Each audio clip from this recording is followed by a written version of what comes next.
शिक्षकों से गैर शैक्षणिक कार्य लेने के मामले में इलाहाबाद हाईकोर्ट ने दिए सख्त निर्देश। कहा, गैर शैक्षणिक कार्यों में न लगाए जाएं शिक्षक। कोर्ट ने सभी डीएम और बीएसए को निर्देश जारी करने के लिए कहा। सुनवाई के दौरान अदालत ने कहा, शिक्षा के अधिकार अधिनियम के तहत शिक्षकों से गैर शैक्षणिक कार्य नहीं लिया जा सकता। आपदा प्रबंधन, चुनाव और जनगणना में ही शिक्षक करेंगे मदद। कांवड़ यात्रा को मंजूरी देने के यूपी सरकार के फैसले पर सुप्रीम कोर्ट ने लिया संज्ञान। इसके लिए अदालत ने यूपी सरकार और केंद्र सरकार को नोटिस जारी किया। शुक्रवार को मामले की अगली सुनवाई होगी। उत्तराखंड सरकार ने इस साल भी रद्द की कांवड़ यात्रा। कोरोना संक्रमण को देखते हुए लिया फैसला। एबीपी गंगा से एक्सक्लूसिव बातचीत के दौरान सीएम पुष्कर धामी ने दिए थे यात्रा रद्द करने के संकेत। लखनऊ में आतंकी साजिश पर एक और खुलासा। लखनऊ समेत 6 जिलों में सीरियल ब्लास्ट की थी साजिश। बकरीद से पहले ब्लास्ट की साजिश रची गई थी। भीड़भाड़ वाले इलाकों में और 2 मंदिरों के पास करना था ब्लास्ट। यूपी एटीएस का आतंकी के साथी के घर छापा। लखनऊ के जनता नगरी में रहता है दोनों आतंकियों का साथी शकील। 11 जुलाई को एटीएस ने 2 आतंकियों को किया था गिरफ्तार। लखनऊ से गिरफ्तार आतंकियों ने एटीएस की रिमांड में किया चौंकाने वाला खुलासा। ई रिक्शा में बम प्लांट कर छोटे मंदिरों को निशाना बनाने की थी प्लानिंग। गिरफ्तारी नहीं होती तो हफ्ते भर में होते कई धमाके। गोरखपुर के लोगों को मुख्यमंत्री योगी आदित्यनाथ ने दी सौगात। 80 करोड़ की परियोजनाओं का लोकार्पण और शिलान्यास किया। लोगों को संबोधित कर कहा, विकास की परियोजनाएं तेजी से बढ़ रही हैं आगे। सीएम योगी ने कहा, विकास ही लोगों का जीवन बदल सकता है। बिना किसी बाधा के समय से काम पूरा होना चाहिए। विकास कार्य देरी से होता है तो लागत बढ़ती है। जीवन के साथ जीविका पर भी ध्यान देना जरूरी है। कोरोना पर बोलते हुए मुख्यमंत्री ने कहा, कोरोना कमजोर जरूर हुआ है लेकिन खत्म नहीं, इसलिए लापरवाही की कोई गुंजाइश नहीं। घर से बाहर निकलने पर मास्क जरूर पहने। शासन की सुविधाओं से लोगों की जान बचा सकते हैं। मुख्यमंत्री योगी आदित्यनाथ ने गोरखपुर में जनता दरबार लगाकर लोगों की समस्याओं को सुना और अधिकारियों को उन समस्याओं का समाधान करने के निर्देश भी दिए।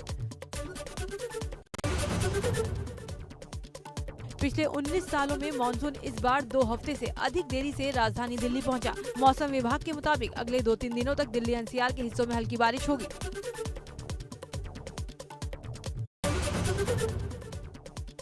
स्वास्थ्य मंत्रालय के ताज़ा आंकड़ों के मुताबिक देश में पिछले 24 घंटों में 38,792 नए कोरोना केस रिपोर्ट। 624 संक्रमितों की मौत। बीते दिन 41,000 लोग कोरोना से ठीक। 2,832 एक्टिव केस कम। अब तक 4,11,408 लोगों की मौत। भारत में इस वक्त 4,29,946 लोग कोरोना संक्रमित हैं जिनका इलाज चल रहा है। अब तक 3,01,04,000 लोग ठीक हो चुके हैं। महामारी की शुरुआत से 3,09,46,000 लोग संक्रमित हुए हैं। 13 जुलाई तक 38,76,00,000 वैक्सीन के डोज दिए जा चुके हैं। 24 घंटे में 37,14,000 खुराक दी गई। देश में अब तक 43,59,00,000 कोरोना टेस्टिंग हो चुकी है। बीते दिन करीब 19,15,000 सैंपल टेस्ट किए गए। केरल में राज्य सरकार ने 17 और 18 जुलाई को संपूर्ण लॉकडाउन का ऐलान किया। कोरोना संक्रमण के बढ़ते खतरे को देखते हुए सीएम पिनरई विजयन ने लिया फैसला। समीक्षा बैठक के बाद नई गाइडलाइंस की जारी। लॉकडाउन के दौरान बैंक भी रहेंगे बंद। कोरोना वैक्सीन की कमी पर कांग्रेस सांसद राहुल गांधी का केंद्र की मोदी सरकार पर तंज। ट्वीट कर लिखा, जुमले हैं, वैक्सीन नहीं।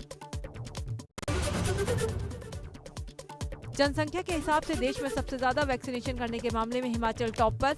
दूसरे नंबर पर दिल्ली, जबकि बिहार 10वें और यूपी 11वें नंबर पर है। स्वास्थ्य मंत्रालय ने जारी किया आंकड़ा। वैक्सीन की दोनों डोज देने के मामले में भी हिमाचल नंबर 1 पर है।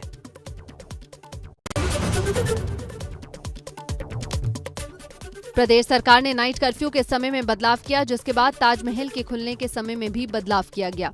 अब ताजमहल सुबह 6 बजे से सूर्यास्त तक पर्यटकों के लिए खुला रहेगा।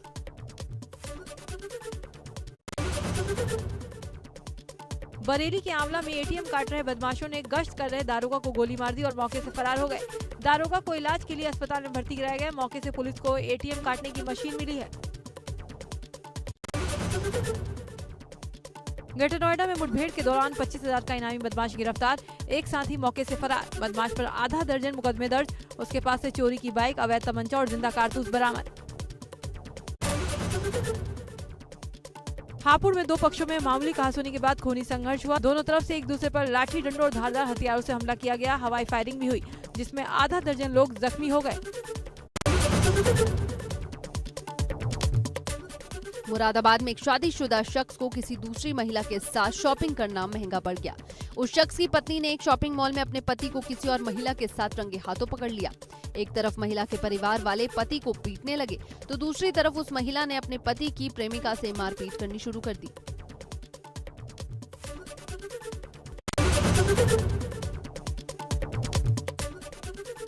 गाजियाबाद के साहिबाबाद क्षेत्र में लगातार चोरी का सिलसिला जारी। फिर राधे श्याम पार्क इलाके से कार हुई चोरी। चोरी की घटना सीसीटीवी में कैद। चोरी की घटना सीसीटीवी में कैद होने के बाद भी साहिबाबाद पुलिस के हाथ खाली। पूर्व थानाध्यक्ष वैष्णव कौशिक का ट्रांसफर होने के बाद साहिबाबाद थाना क्षेत्र में चोरी की घटनाएं बढ़ी। देश की पहली पोर्ट टैक्सी नोएडा एयरपोर्ट से फिल्म सिटी के बीच दौड़ेगी। Indian port rail and ropeway corporation limited ने फाइनल डीपीआर यमुना अथॉरिटी में पेश किया। सरकार से मंजूरी मिलने के बाद शुरू होगा काम। यूपी में 68 डिप्टी जेलर के बाद 23 जेलरों का हुआ तबादला। लखनऊ आदर्श जेल के जेलर वीरेंद्र कुमार वर्मा को ललितपुर भेजा गया। नैनी सेंट्रल जेल के जेलर वीरेंद्र कुमार त्रिवेदी का वाराणसी ट्रांसफर। रुड़की के गुरुकुल नारसन में स्वास्थ्य विभाग की बड़ी लापरवाही। महिला ने सड़क पर बच्ची को दिया जन्म। जच्चा बच्चा को लेकर अस्पताल पहुंचे पति को सुरक्षाकर्मी ने डॉक्टर न होने की बात कहकर वापस भेजा। उत्तरकाशी में हर्षिल घाटी को जिला मुख्यालय से जोड़ने वाले एकमात्र वैली ब्रिज पर खतरा मंडरा रहा है। मोटर पुल के लिए हो रही खुदाई की वजह से ब्रिज में पड़ रही दरारें, पुल पर भारी वाहनों की आवाजाही पर लगी रोक। टोक्यो ओलंपिक में जाने वाले भारतीय दल में चंदौली के हिगूतरगढ़ के शिवपाल भी हैं। पीएम मोदी का वहां के लोगों ने संवाद सुना, फिर शिवपाल के पिता को शुभकामनाएं भी दी। हिंदवी स्वराज के संस्थापक छत्रपति शिवाजी का आगरा से कैसा जुड़ाव रहा, औरंगजेब से उनके रिश्ते कैसे रहे, इसके लिए 5 सदस्यीय कमेटी गठित। कमेटी अपनी रिपोर्ट 15 दिन में तैयार करके सौंपेगी। मेरठ के डाकघरों में राखी भेजने के लिए स्पेशल लिफाफे की बिक्री शुरू हो गई है। ये लिफाफा वाटरप्रूफ है। डाक विभाग ने एक लिफाफे की कीमत 10 रुपए रखी है। राखी भेजने पर डाक टिकट अलग से लगाना पड़ेगा।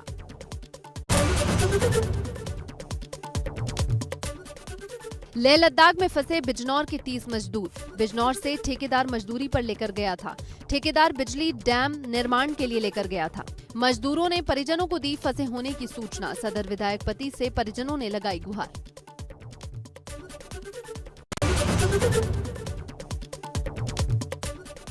संत कबीरनगर जिले में मुख्यमंत्री सामूहिक विवाह योजना के तहत 175 जोड़ों का विवाह कराया गया।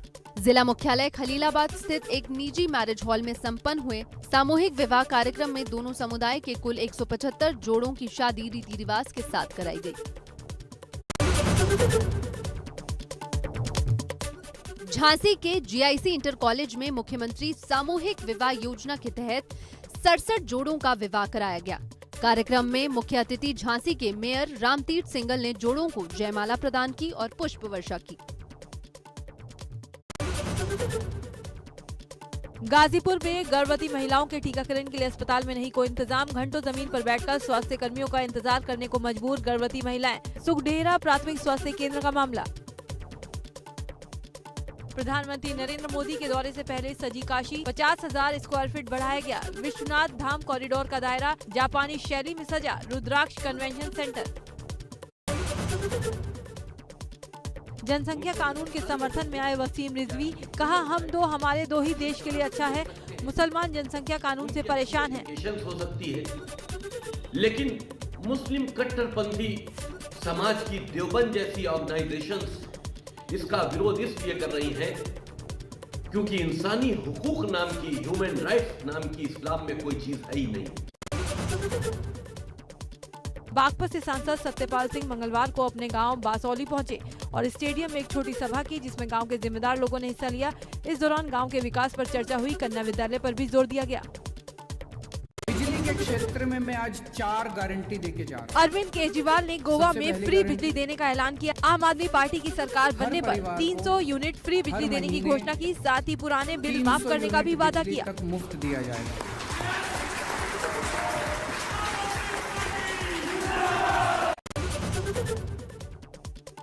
दिल्ली के सीएम केजरीवाल ने आगे कहा, गोवा में राजनीति बहुत खराब हो गई है।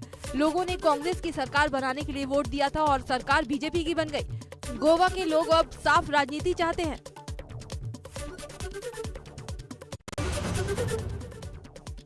नवजोत सिंह सिद्धू के सवाल पर बोले अरविंद केजरीवाल, विपक्षी पार्टियां भी हमारी तारीफ करती हैं, विपक्षी नेता भी हमारी तारीफ करते हैं।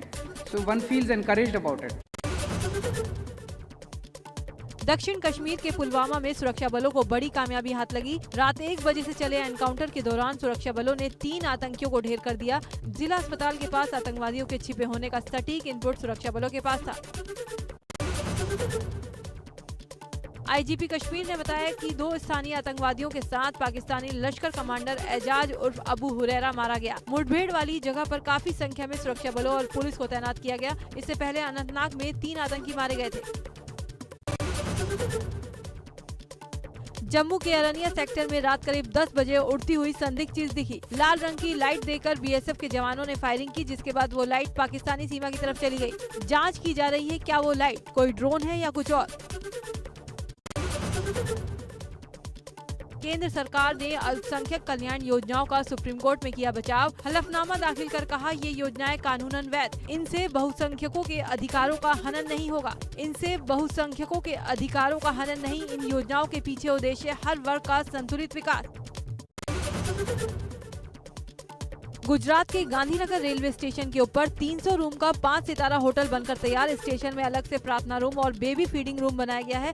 16 जुलाई को शाम 4 बजे वीडियो कॉन्फ्रेंसिंग के जरिए प्रधानमंत्री इसका उद्घाटन करेंगे। वाराणसी में पीएम के भव्य स्वागत की तैयारी। काशी के बुनकर ने बनाया रुद्राक्ष लिखा अंगवस्त्र। खिलौना व्यवसायी ने उपहार के लिए बनाया रुद्राक्ष का मॉडल। शेर बहादुर देउबा ने नेपाल के नए प्रधानमंत्री के तौर पर शपथ ली। सुप्रीम कोर्ट के दखल के बाद नेपाली कांग्रेस के अध्यक्ष शेर बहादुर देउबा मंगलवार को 5वीं बार देश के प्रधानमंत्री बने। रात करीब 8:25 पर राष्ट्रपति विद्या देवी भंडारी ने देउबा को शपथ दिलवाई। नहीं थम रही गूगल की मुश्किलें। फ्रांस ने लगाया करीब $60 करोड़ का जुर्माना। फ्रांसीसी प्रकाशक चाहते थे कि गूगल उनके समाचार के बदले उन्हें भुगतान करे। नियामक ने करीब $10 लाख के हिसाब से जुर्माना लगाने की चेतावनी भी दी है।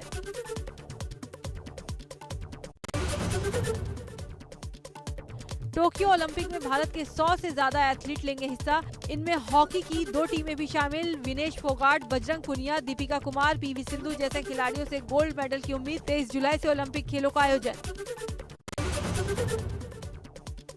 पेट्रोल पंप पर माप में गड़बड़ी को रोकने के लिए इंडियन ऑयल कॉर्पोरेशन ने नया कदम उठाया। आईओसी ने अपने 30,000 पेट्रोल पंप को ऑटोमेटिक कर दिया। ग्राहकों के साथ ओवरचार्ज और कम ईंधन जैसी समस्याएं अब खत्म हो जाएंगी। हफ्ते के तीसरे कारोबारी दिन शेयर बाजार सपाट स्तर पर खुला। सेंसेक्स की शुरुआत 2 अंक नीचे 52,767 के स्तर पर हुई। वहीं निफ्टी 3 अंकों की मामूली गिरावट के साथ 15,808 के स्तर पर खुला।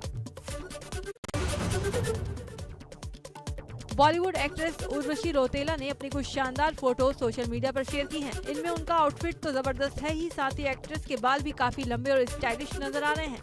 उन्होंने शाइनी गोल्डन गाउन पहना है।